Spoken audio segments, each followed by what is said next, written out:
ندیدی مهمون اینجا اومده؟ براشون چای بیار. واسه نهارم آماده باش. به روی چشم خانم جان. عمه، آبجیم کجاست؟ حتما توی اتاقشه دیگه. جلوی آینه نشسته و داره آرایش میکنه. برو یه ذره نصیحتش کن. باشه. بیبی حالا اون دختر کجاست؟ میخوای احوال پرسیش بری؟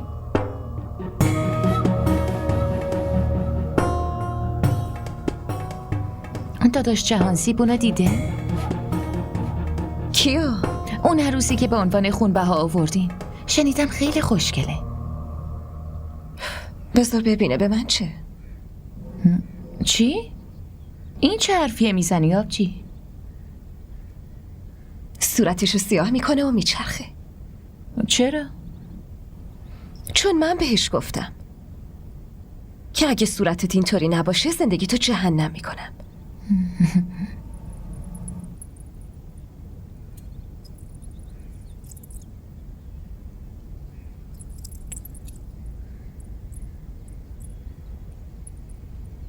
آبجی من چی شده؟ چرا اینقدر آروم و ساکتی؟ هیچی، چیزی نشده. تا 1-2 هفته دیگه شازیب میاد.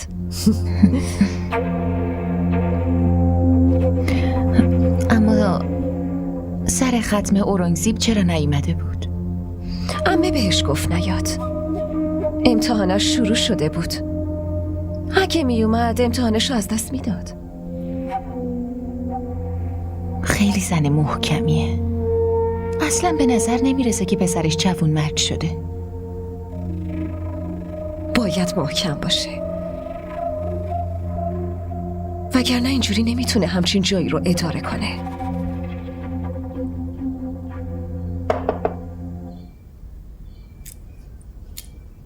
بیا داخل.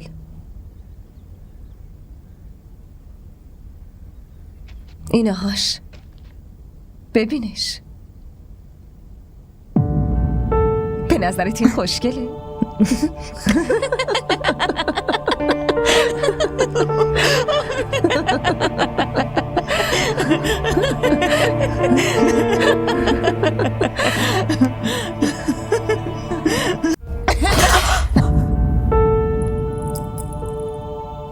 مگه کسی بهت ادب یاد نداده که چطوری از مهمون پذیرایی کنن؟ یالا معذرت بخواه.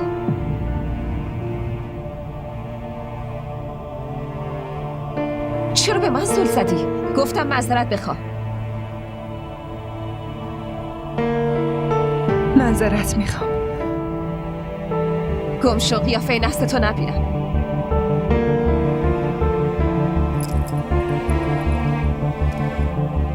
الکی بیچاره رو دعوا کردی. اون که اصلا تقصیری نداشت. دعواش نمی کردم رو سرم سوار می شد.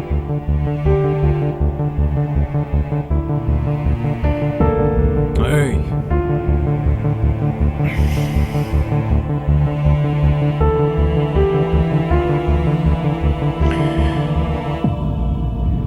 خیلی وقته که داشتم نگات میکردم. خیلی خوشگلی، خیلی خوشگلی دختر. دستمو ول کن. این چیه؟ چرا رنگ پوست دستت با پوست صورتت فرق میکنه؟ گفتم دستمو ول کن. اینجا چه خبره؟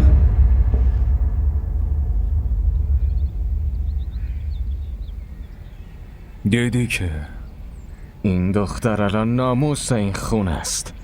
خجالت نمیکشی این رفتار رو باهاش میکنی؟ تو زمان عقد خجالت کشیدی؟ با من درست صحبت کن. من شوهر خواهر تو هم. واسه خواهرم هوا آوردی. میخوای درست حرف بزنم؟ من فقط به تصمیمات شورا عمل کردم. مثل تو از تصمیمات شورا سرباز نکردم. شورا تصمیم گرفته بود اون خون بها بشه، اما تصمیم نگرفته بودن تو باش عقد کنی. برای من صداتو نبر بالا. کاری هم نکن که این دختر عضو اصلی این خانواده بکنم. دفعه بعدیم نمیخوام ببینم که نزدیکش شدی. من نمیخوام که دوباره شورا جمع بشو برای تو تصمیم بگیره. صادق، ماشین رو روشن کن. برادر زنم میخواد از اینجا بره. جهانزی به داداشم چی گفت؟ تهدید کرد که اگه نزدیک اون دختر بشه واسش خیلی بد میشه. وجاهت چیزی نگفت؟ نه خیر خانم، اما خیلی عصبانی به نظر میرسید. زود رفت. برو صداش بزن. با خودم آوردمش، بیرون وایستاده. آسیه بیا.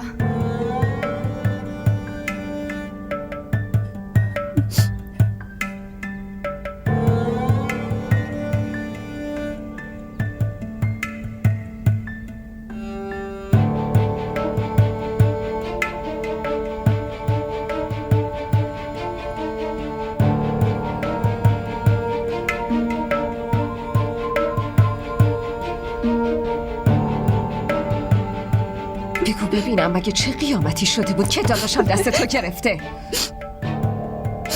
بعدم تو سر و صدا رو انداختی ها؟ نه خیر زلیخا خانم،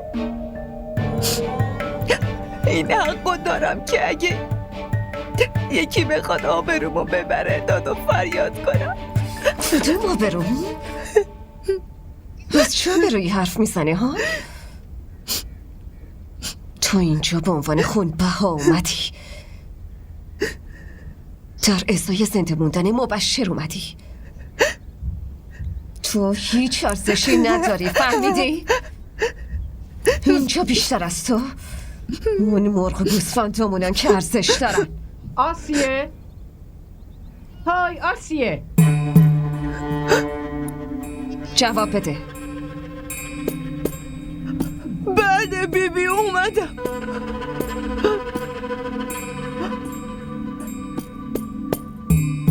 باید برم پیش بیبی. گم شو.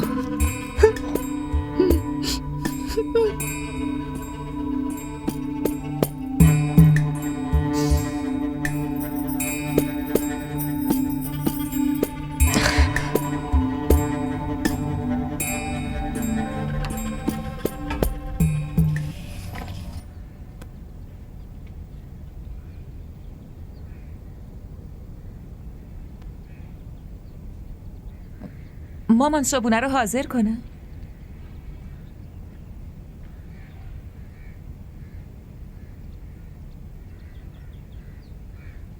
مامان مامان مامان مامان مامان مامان مامان مامان مامان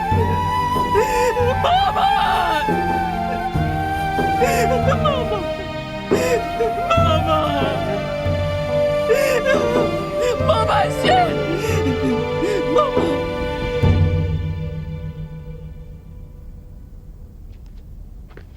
خانم جان خانم جان خانم جان، صادق اومده.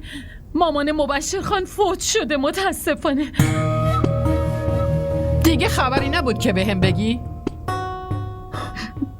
خبر مهمی بود بیبی. به نظر میاد خیلی دلت برای اونا میسوزه، درسته؟ میگن واسه چند ساعتی آسیه رو بفرستین تا مادرش رو ببینه.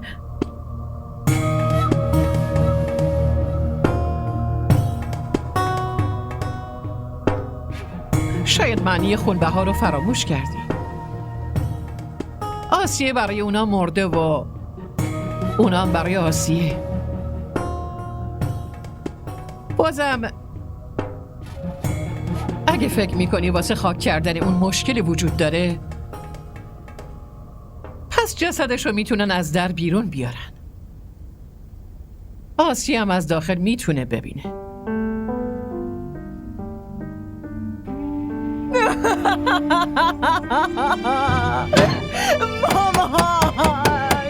مامان در رو باز کنین لطفا. مامانمو میخوام. مامانمو میخوام. مامان من از اینجا ببر. مامان من نمیتونم اینجا بمونم. مامان عزیزم. مامان چرا منو ول کردی؟ مامان من از اینجا ببر. مامان خواهش میکنم. مامان چرا منو تنها گذاشتی؟ مامان دیگه نمیتونم. مامان خواهش میکنم. مامان خواهش میکنم. نه مامان جون. مامان عزیزم.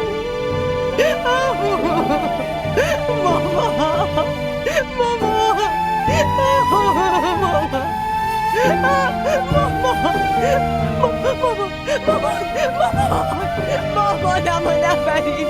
مامان خواهش میکنم. مامان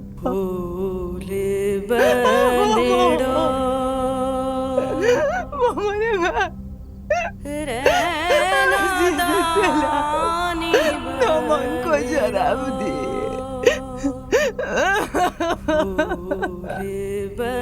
من بدون تو چی کار کنم؟ بهت گفته بودم. گفته بودم اینجا قفسه. قفس. اینجا زنده ارزشی نداره.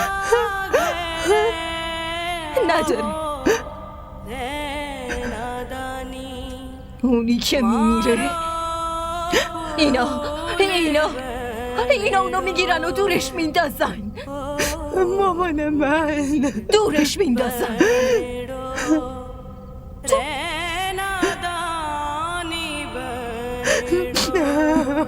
تو چرا گریه میکنی؟ مامانم گریه نکن.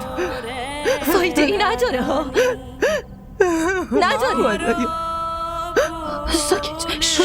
ساکت.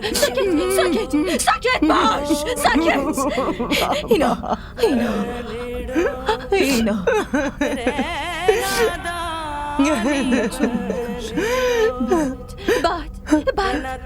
بعد تو رو میکشن و دورت میندازن. هیچکی گریه نمیکنه. هیچکی برات اشک نمیریزه. تو میخوای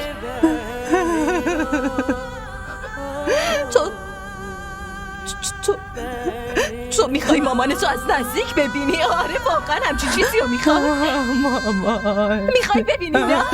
آره پس یه کاری کن. این قفس رو بشکن و فرار کن. از اینجا فرار کن.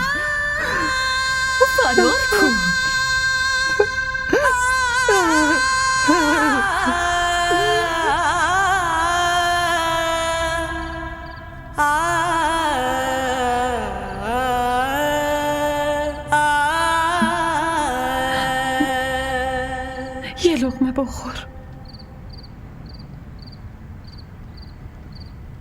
مامان من مرد خاله.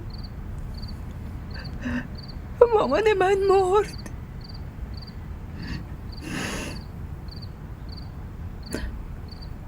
گریه نکن دخترم. همه یه روزی میمیرن. مامانم منو ول کرد و رفت. میدونی اون منو خیلی دوست داشت. گریه نکن. دوباره قصد فرار نکن، وگرنه اینا زنده دفنت میکنن، مثل شوهر ناز بیبی.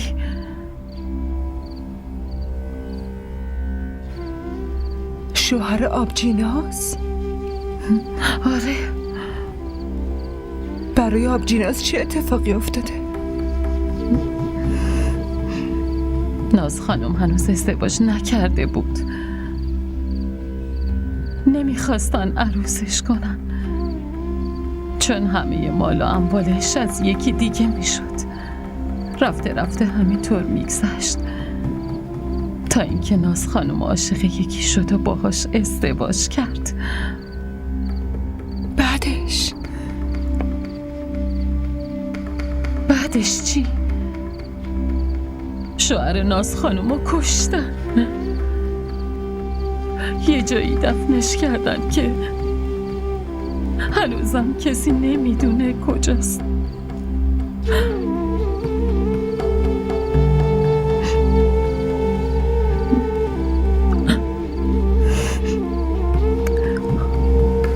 غذاتو بخور دیگه.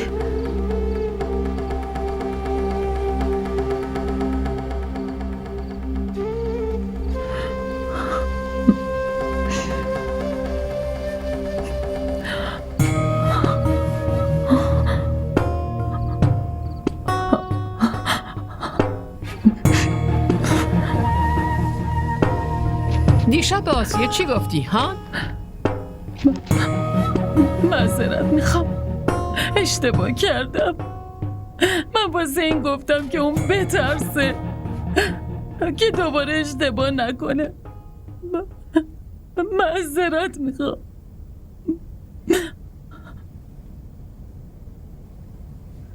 خیلی دلسوزش شدی. و تو چی فکر کردی؟ تو هر کاری کنی ما ازش باخبر نمیشیم؟ معذرت میخوام خانم، ببخشید. تو رو خدا ببخشید. کی گذاشت آسیه سمت در بره؟ تو گذاشتی؟ ببخشید خانم. خفه شو.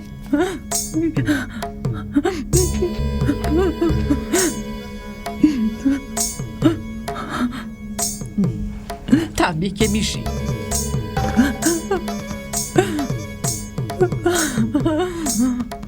شیما بیا جلو.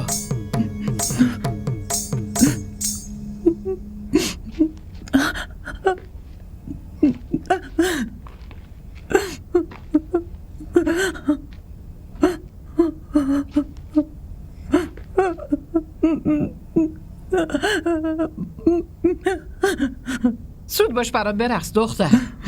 خیلی وقته که نتونستم شاد باشم. کوثر؟ بله خانم جان. آهنگ بخون ببینم. عروسی نیست که اینجوری داری خجالت میکشی. یالا بخون ببینم. زلیخا تو به کوثر بگو حرف تو رو قبول میکنه. نشنیدی همه چی داره میگه؟ نه چشم خانم جان.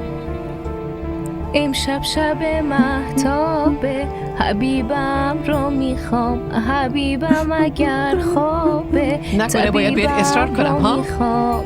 خواب است و بیدارش کنید، مست است و هوشیارش کنید. گویید فلونی اومده، اون یار جونی اومده حالشو احوالشو، سیاه مویشو سپید رویشو. ادامه بده. ببیند برود.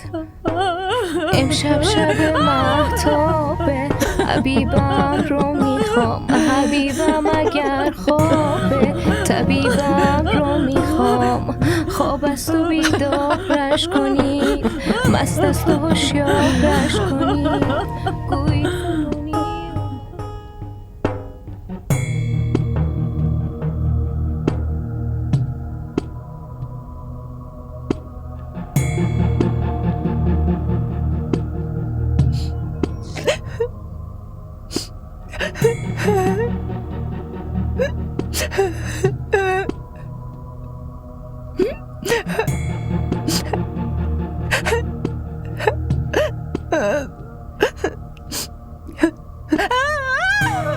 مامان زن داداش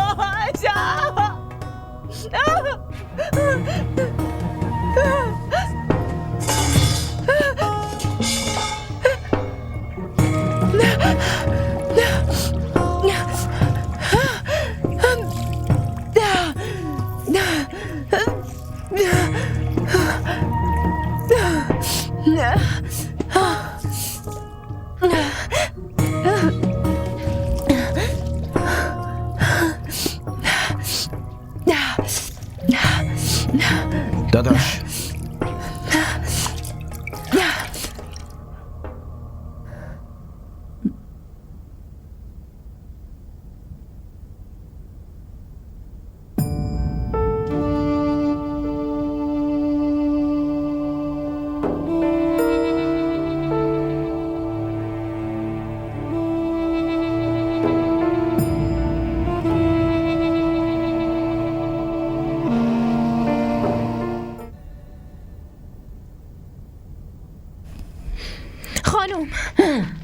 خانم آقا کوچیک اومدن. شاهزیب اومده؟ اگه شوخی کرده باشی تو رو تیکه تیکه میکنم و جلوی سگا میندازم. قسم میخورم خانم، من خودم دیدم. پسرم شاهزیب اومده، پسر عزیزم اومده. گوش کن. بله خانم. به سکینه بگو امروز اونو غذا درست کنه. بله. به شریفم بگو شیر تازه گرم کنه و براش بیاره، توشم هل بندازه. شاهزیب اصلا از بوی شیر تازه خوشش نمیاد. چشم خانم. حرفمو کامل بشنو و برو. به غلام رسول بگو شهر بره و کیک و شیرینی بیاره. در ضمن بهش بگو سریعتر راه بیفته. چشم خانم.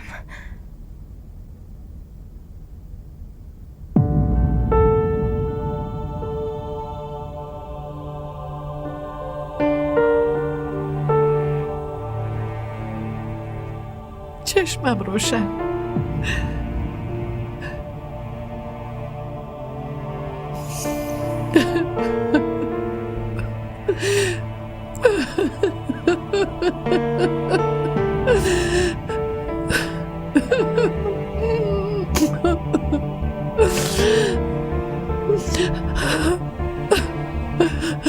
آره دیگه نیست، داداش دیگه نیست پسرم.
تو چرا توی حیاط دست رو تو شستی ها؟ چرا؟ چی شده خاله؟ وای آقا جان تو رو دید، سیاهی صورتت هم شستی. خب چی کار میکردم خاله؟ چشمام خیلی میسوخت. خاله شیما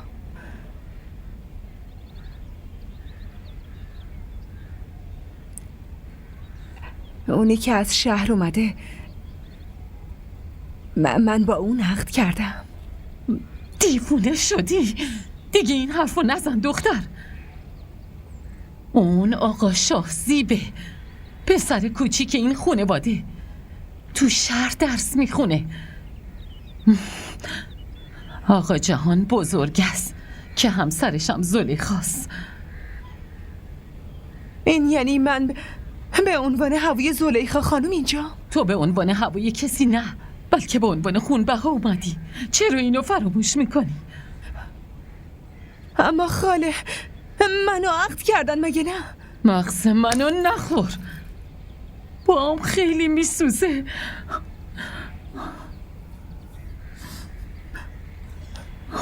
منو ببخش، به خاطر من این اتفاق برات افتاد. نه خیر دخترم، اون زخمی که توی تقدیر آدم باشه ازش نمیشه فرار کرد. تو هم دیگه امیدوار نباش عزیزم. اگه امیدوار بشی دلت میشکنه. اگه دلت بشکنه زندگی سخت میشه. شاید تو تقدیر اورانگ همین بوده که بمیره. خیلی بیخیال بود. من همیشه بهش نصیحت میکردم که اورانگ به خودت بیا، از عقلت کار بگیر، اما هیچ وقت گوش نمیکرد. دیگه مرد و منو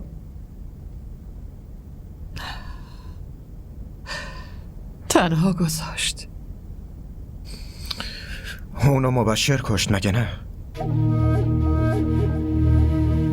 چی میخوری؟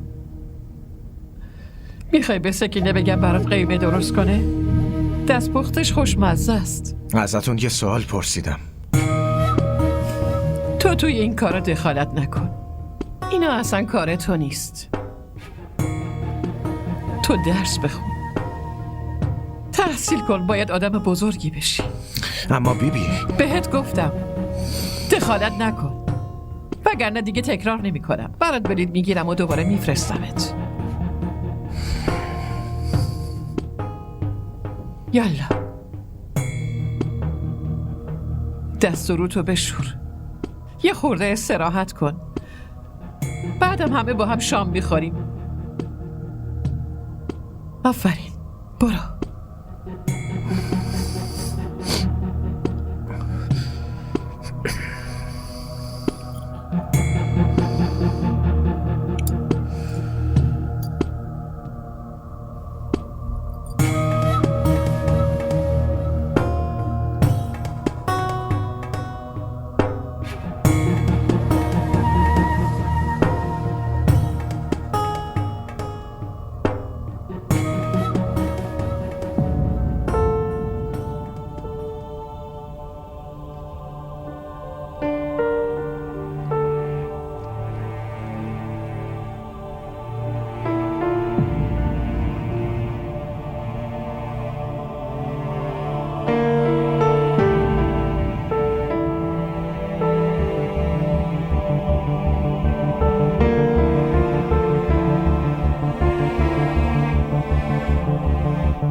پیداش نمی کنی؟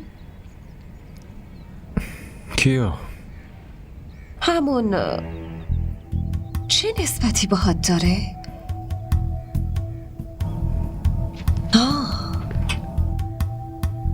زن دومت. اون زن دوم من نیست. من که عمدن نرفتم ببینمش. همینجوری چشمم بهش خورد. الان به اتاقت بفرستمش؟ میخوای یه دل سیر ببینیش؟ که دیگه دنبالش نکردی؟ این چه حرفیه که میزنی؟ که اینطور؟ پس از پشت پنجره دنبال کی میگشتی؟ شیما که بیرون نیست. بس کن دختر، یه نگاه خود خدا هم میبخشه. آره، چون اون خداست، ارحم الراحمینه. ولی من زنتم، من که نمیبخشم.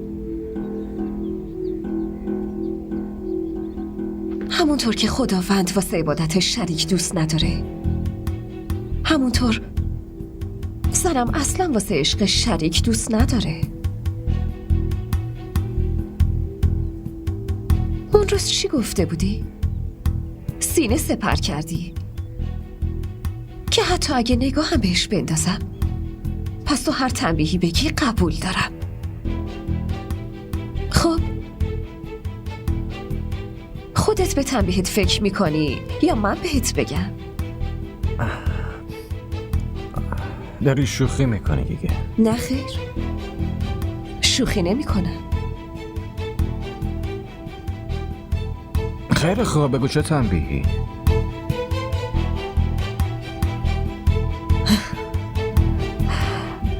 برو، بخشیدمت، وضعیتت نمیکنه. نه عزیزم، بگو چه تنبیهی؟ گفتم که این بار بخشیدمت، اما دفعه بعد نه.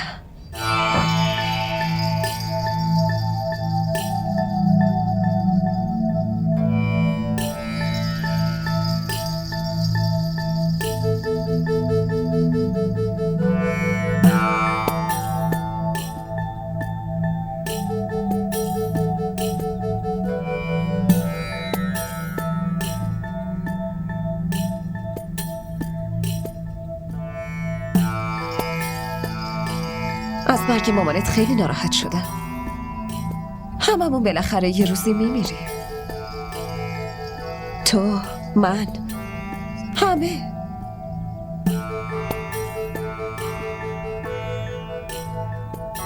اما راستشو بخوای از این خیلی ناراحت شدم که تو نتونستی صورت مامانتو ببینی.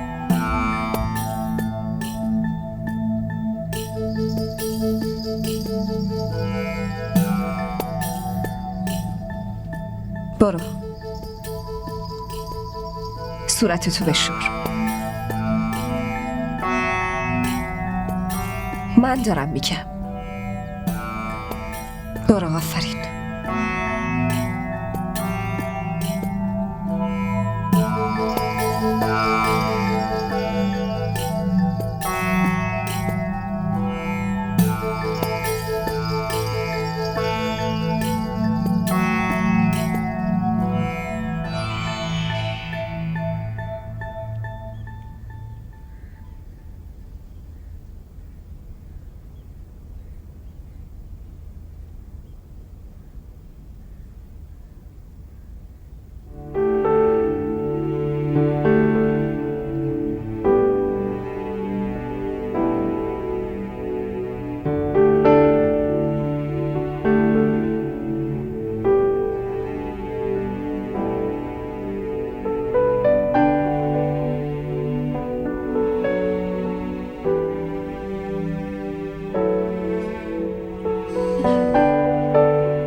این کیه؟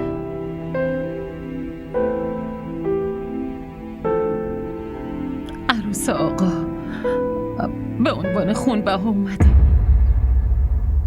به عنوان خونبها اومده؟ بله آقا. چاییتون آقا. بذارش. بله.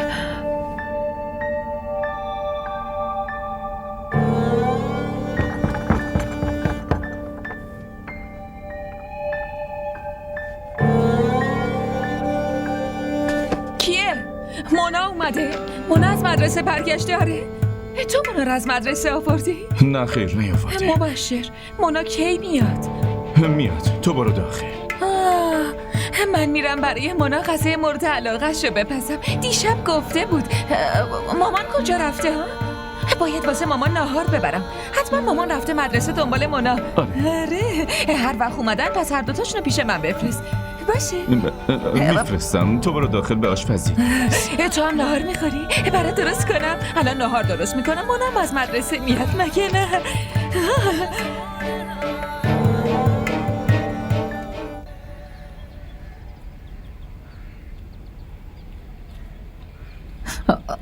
آرومتر.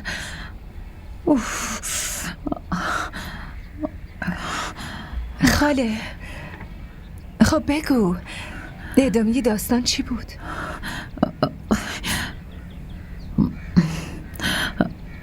چند روزی به ازدواج مبشر خان و آبجی سکینه مونده بود. اون سال زمینای مبشر خان محصولات خوبی داشت.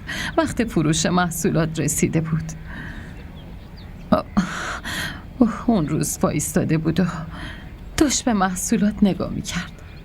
بعدش داداش مبشرت احساس کرد که یه دختری دوون به سمت رودخونه میره. خیلی عجیب بود. اول داداش مبشرت فکر کرده حتما از دخترای روستاست، اما وقتی با دقت نگاه کرده دیده که اون دختر آبجی سکینته. ترسیده بود. لرزون داشت میرفت. انگار نمیخواست کسی ببینش. دیدن داداش مبشر؟ اون که زمینای مبشر خانو میشناخت داشت جلوتر میرفت. مبشر خانم از زمینا بیرون میزنه و میره دنبال اون.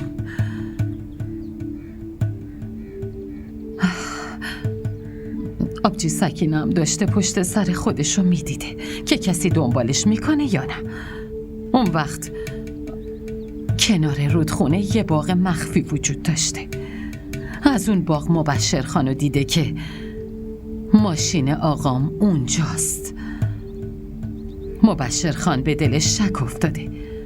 چند دقیقه اونجا منتظر میمونه. بعد با یه صحنه خیلی عجیب روبرو میشه که آبجی سکینه به سمت آقا اورنگ میره. خب این یعنی همه تقصیرها از آبجی سکینه بوده؟ نه خیر، اینجوری به نظر میرسید، اما اصل ماجرا یه چیز دیگه بود.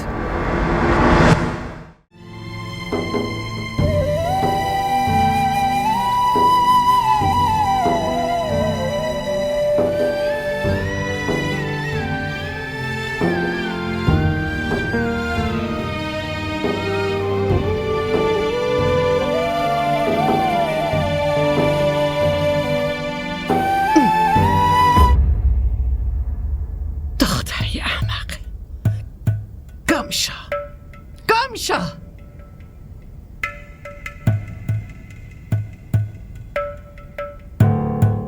چیو داری میبینی؟ این دختر چه تقصیری داره؟ دوغ میخوری؟ شیما برای شاسیب دوغ بیار. من دوغ نمیخوام. بخور، عصبانیتت آروم میشه. ازتون یه چیزی پرسیدم. تو خونه مبشر رفته بودی؟ شما از کجا فهمیدین؟ از من چیزی مخفی نمیمونه، چون دشمن داریم. راستش فرستاده بودم مراقبت باشن، گرچه کسی جرأت نداره بهت چپ نگاه کنه. من خودم یه چیزایی رو فهمیدم. تقصیر از خود داداش اورنگ بوده.